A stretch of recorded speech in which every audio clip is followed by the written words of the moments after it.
Love it. Thank you all so very much. Well, for those of you who don't know, my name is Frances Canetti, and I'm president of the Houston East End Chamber of Commerce, and it's an honor to welcome you again to our East End Meats business. This is our third year of doing this, and the connections that have been made, the notes I've been seeing taken, and the photos that I've been seeing go across social media has been just amazing. So thank you all so very much. We hope that when you see this happening next year, that you will be one of the first to, one, register, or two, share it with associates that you know. So today would not be possible without our sponsors. And right now, I'd like for you to help me thank our both sponsors, Veronica Douglas. Where's Veronica? There she is, Veronica Douglas. She's the manager of Houston Community College Procurement Business Development Program. And then Gary Moss with Moss Landscaping. Thank you so much, Gary, you and your team. We also want to thank our silver sponsors. We've got Liz, who was one of our moderators earlier from Goldman Sachs 10,000 Small Business. I call her with that. I don't know something in my mouth. And then we've got Pedro with Port Houston. Pedro, where are you at? He's probably eating, which is fine. And then Aldo with Space City Credit Union. Thank you so much for being our sponsors. Our exhibitors are listed in your program. Please make sure that you stop by their booth before you go today. Let's stay connected on social media. Remember the hashtag is hashtag EE means business and EECOC. So we look forward to making sure that we tag you and share what you show of us. Right now I'm going to introduce you to our board chair, Mike Reddick. He is the general manager of HEB at Gulfgate. We keep pounding him on a second HEB closer to downtown, so we'll stop until that happens, but I wanted to introduce to him to say a few words. Good afternoon now, or was it morning last time I was up here? Forgive me for being small-minded, but was this the best lunch we've had one of these deals in a long time? Go to these kind of afternoon things and go, what chicken we're going to get this time? That is good. This is a beautiful facility. Thank you guys so much for letting us use their facility at no charge. Thank you, thank you, thank you. So it was really great. Francis does such a good job in these events. Getting a really good cross-section of presenters. We were privileged, in my opinion, to have something from HEB this morning to talk about our supplier diversity. And his information is on the Q scan there. I had a lot of people asking, how can I get in HEB? So the fellow's name is James Harris. You can look him up, send him an email. He's one that's in charge of getting people into HEB, everything from the construction side of the business, when we're building new stores, to the grocery we put on the shelves. We have another Nguyen. There you go. And she's actually in one of our stores from having met James work with him. So it happens between the shelf and construction. So lots of opportunity there. So I had a fun day, had a good morning. Despite the fighting traffic to get here, I'm convinced it was well worth it. So thank you all so much for coming. I hope everybody got a lot out of it. Francis?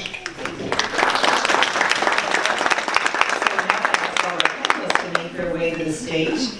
And as you walk up to the stage, and Jena, thank you so much. Today's moderator is Carrie Potter. She is the owner of the Carrie Potter Group. She is a financial advisor and business manager, and her bio is also listed in that QR code in your program. But I have the true honor to call her a friend. You are really going to be impressed with her today. She is just amazing. She's they call it jack of all trades, but she is just everything. So we are excited to turn it over to Carrie for our program. Thank you.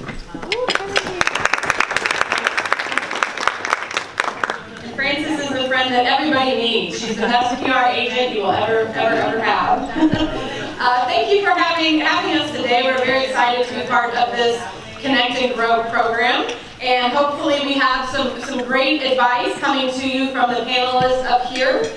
We're going to jump right into the conversation. Again, we hope to keep it more of a dialogue engaged dialogue for everyone. And we're going to take the last about 15 minutes to open the floor to questions. So be thinking of what you want to know from these amazing leaders and entrepreneurs and get your questions ready for the end. I'm going to start right here with Chris Canetti, who is the president of the Houston 2026 World Cup Host Committee.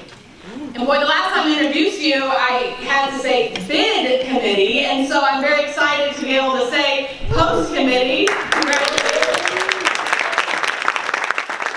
We haven't heard, we are one of the host cities for the 2026 FIFA World Cup. which is going to change our city in many, many ways and introduce it to the globe, to the whole entire world and everyone who follows FIFA. Canetti, before taking on the role of the big committee and now the host committee, was with the Houston Dynamo for 13 years. That's what brought him and his family to Houston, joining the team in their inaugural season in 2006. He later became team president and served in that role until 2018. And not only did Chris help launch the team, get it running and operating, as well as the Dash and all of their youth programming, but he managed the public-private development of PNC, as it's now called, Stadium, which is in the East End and also just a wonderful, wonderful building. He's very involved in the community and has actually served on our own East End Chamber Board. So we're going to kick it to Chris. Little pun there for our first question. So who or what inspired you to choose your current career path? Tell us why you do what you do. Sure. Well, good morning, good afternoon, everybody. It's great to be here today. And I guess I get to go first all the time here. That's put me on the spot. But so I was a college baseball player. Was never going to be like Bo Porter. But I loved sports, right? And I graduated in college back in the early 90s at a time when there wasn't this idea of working in pro sports like we have today. Today there's all kinds of sports management, sports marketing programs for kids to go to college for. There wasn't a thought in the late 80s, early 90s. But being an athlete myself, I said I must have a career in sports. So I tried to figure that out and how that was going to work. And growing up in Connecticut, there's this thing called ESPN there. And I thought I must work for ESPN. That's my way to be in sports. And have a career in it. So I was a communications major and did all the internships at TV stations and newspapers and all that kind of stuff. But it was a very difficult business to get into. And the sacrifices you need to make to get into the media and television and radio, especially in the big market, the New York, Connecticut, Boston area, was very, very difficult. And then I got super lucky in that a AA Eastern League minor league franchise to the Colorado Rockies formed in our town in 1994, and the only job they would offer me was as the clubhouse manager, the clubby. I had to wash the uniforms, and my little Honda Accord had baseball bats and helmets and everything in it. But that was the only job they would give me, earning $400 a month, plus $2.50 tips per day per player. And that was my start in sports. I eventually became the general manager of that team at the age of 26. And then got somehow convinced to get into soccer in 2000 in New York, and then convinced to come down to Houston in 2006 to start the Dynamo. So my point of giving you this whole background is I was a team sports guy. I loved being around the teams and the day-to-day of coaches and players and fans and wins and losses and promotions and all that kind of stuff that goes with it. And the role I'm in today couldn't be far different, although I'm in sports, right? I'm running this World Cup and all the organizing that goes into the event. This is more of a 9 to 5 job, a little bit more normal pace, a little bit more balance to life and things like that. So the point is, to answer the question, I didn't ever expect to be in this kind of role I'm in today. I always wanted to work in sports. I'm in sports.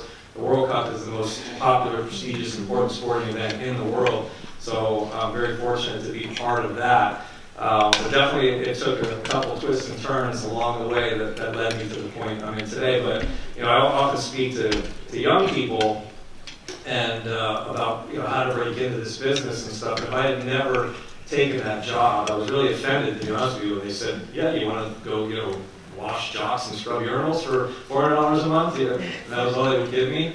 If I never took that job, I would never have been able to be in the position I'm in today and all the awesome things that came with this career that I very much enjoyed. So, but definitely a little bit of a winding road to get here. Well, we are very grateful that road brought you to Houston and helped bring the World Cup here as well. So we look forward to all that continued success. Thank you, Chris.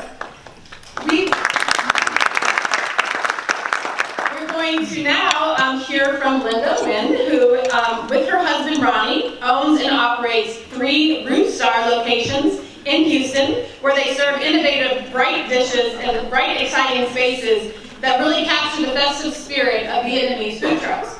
Has anybody here eaten at one of their restaurants? All right. Next time we'll have every hand in the room, right? Because I feel it. You know, her passion really started growing up in the kitchen with her grandmother and her mother. There was always a French tilt in the cooking in their kitchen. And then she began working, stocking shelves in a grocery store, and then went on to work in restaurants as a server and a host. Well, following that, after pursuing business skills in sales and management, she met Ronnie and they chased their dream together, financing their restaurant dream with 6 personal credit cards, lots of hard work, and lots of sleepless nights. Now with the success of Roostar, Linda has switched her focus from hustling to survive to sharing to thrive. So Linda, we would love to hear from you. Who or what inspired you for this current career path? Tell us why you do what you do. Good afternoon, everyone. Oh, sorry about that. Good afternoon, everyone. Well, just to answer Carrie's question, what has inspired myself, my husband Ronnie, to kind of continue doing what we're doing is growing up in an immigrant family. You know, all I've seen was just my parents working day in, day out. You know, we were in a 1-bedroom apartment with 5 girls sharing one room. So of course, all we knew in our DNA was just to work hard to get what it is that you want.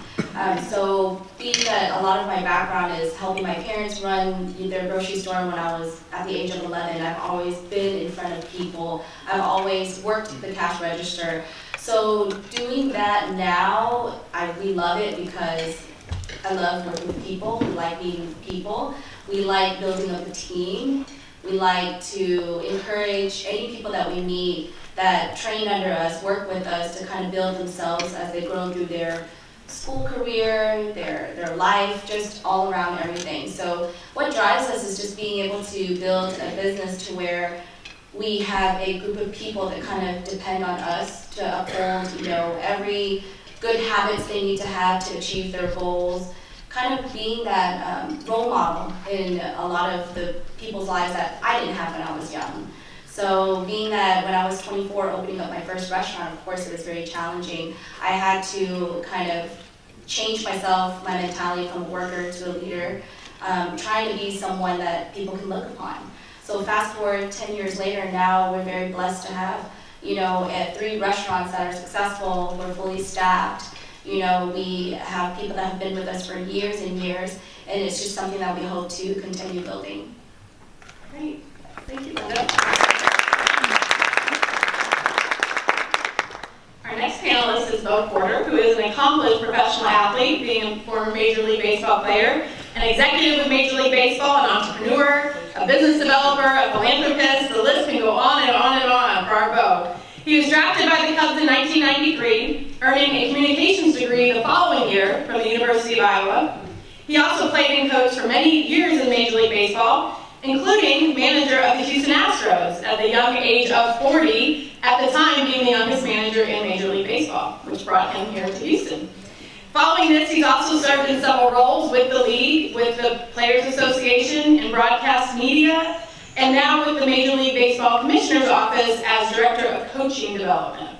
He is also an acclaimed keynote speaker, known as the Coach of Champions, authored 2 books, founded his own academy, and serves as an analyst for Major League Baseball Network.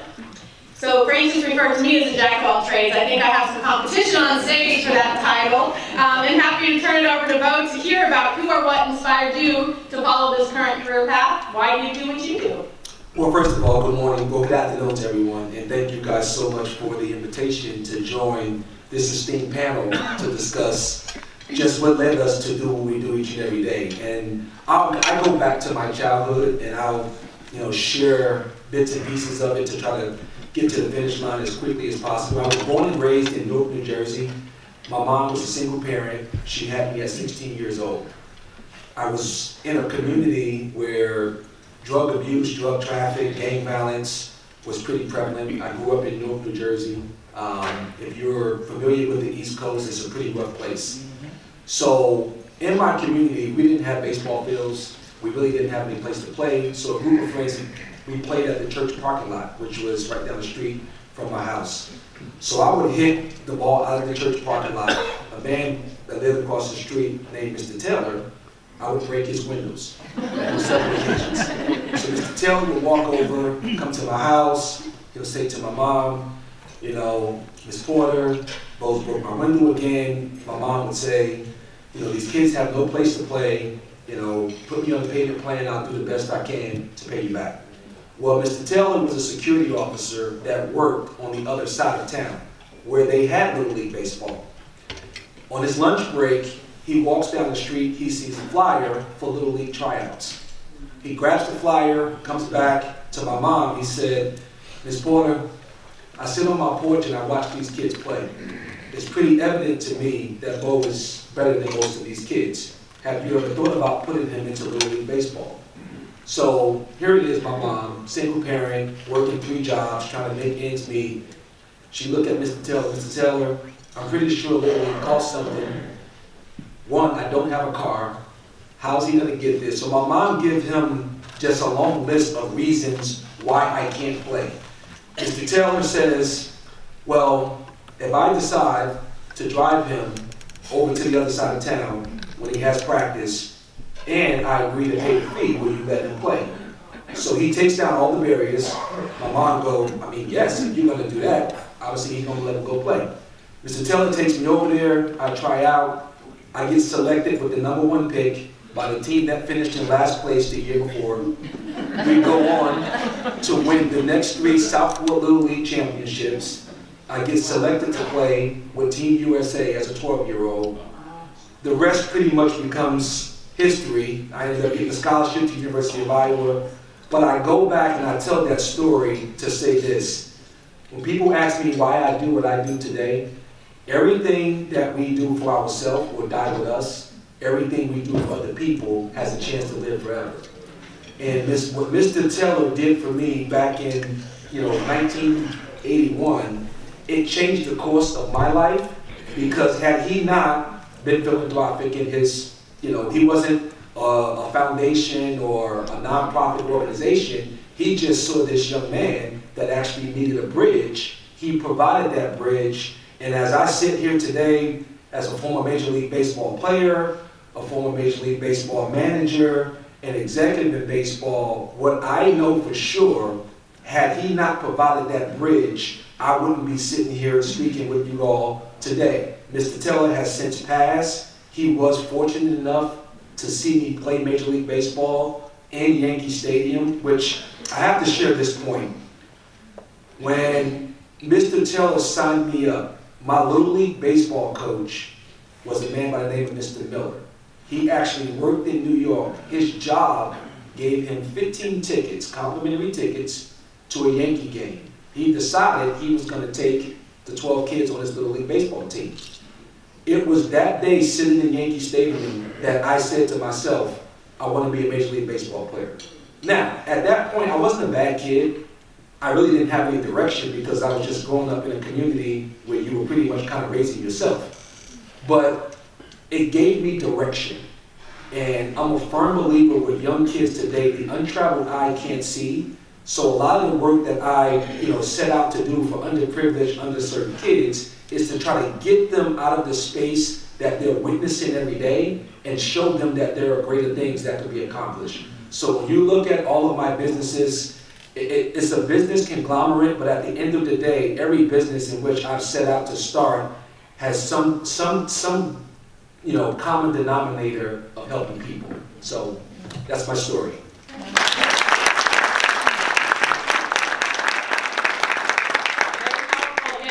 Power of one. What one person can do to change another's life. So here we are with Jena Moreno, who is the co-founder of the Storyhive. It's a Houston-based video production firm with a passion for creating visually stunning and unforgettable videos. You must check out their incredible studio in the East End, and you can do so very easily by clicking on the QR code with the speaker bios, and under Jena's bio there is a link to a video that shows off this phenomenal facility. Her inspiration for the Storyhive is really her lifelong passion for storytelling. A University of Houston graduate, she's had a successful career in journalism as a business reporter for several Texas newspapers and the Washington Post. Most notably, she's won awards for videos that accompany her news stories.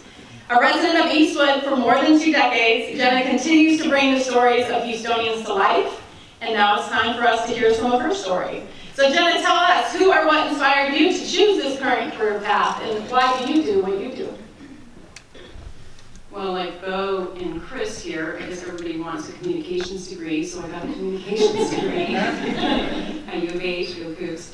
And so then I went on to work at the Chronicle for about 15 years, and it was a great job. I was a foreign correspondent in Mexico City, but I got bored, and I married well, and my husband had a buying problem. He bought a lot of camera gear all the time, and he worked at Channel 13 at the time, but he wanted to make videos on the side, and so I couldn't just, let him buy all this gear and not do anything with it. So I forced him to do a documentary on the most fascinating subject, quilting.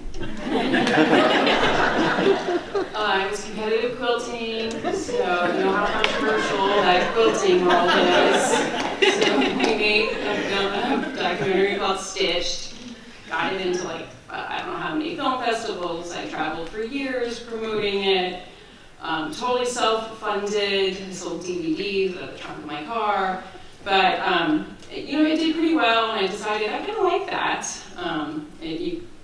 It's not available anymore, but, it had a good story, of course, about 3 quilters who supported each other, and one of them made quilts of naked men.